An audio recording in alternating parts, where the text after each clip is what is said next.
పోయింది. ఒకరి తర్వాత ఒకరు సుల్తానులు మారుతున్నారు, కాని అసలు పవర్ అంతా ఆ చహల్గానీ చేతుల్లోనే ఉంది. ఇక ఈ గందరగోళానికి ఒక ఫుల్ స్టాప్ పెట్టడానికి ఒక ఉక్కు మనిషి రంగంలోకి దిగాడు. అతనే గ్యాసుద్దీన్ బల్బన్. ఇక్కడే అసలు ట్విస్ట్ ఏంటంటే, ఈ బల్బన్ కూడా ఆ 40 మంది చహల్గానీ గ్రూప్లో ఒక సభ్యుడే. అతను వెంటనే సింహాసనం ఎక్కలేదు.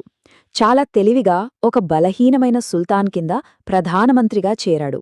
అలా సుమారు 20 ఏళ్లపాటు అసలు అధికారాన్నంతా తన చేతిలోనే ఉంచుకొని తన ప్రత్యర్థులైన మిగతా చహల్గానీ సభ్యుల్ని ఒక్కొక్కరిగా సైడ్ చేసేశాడు.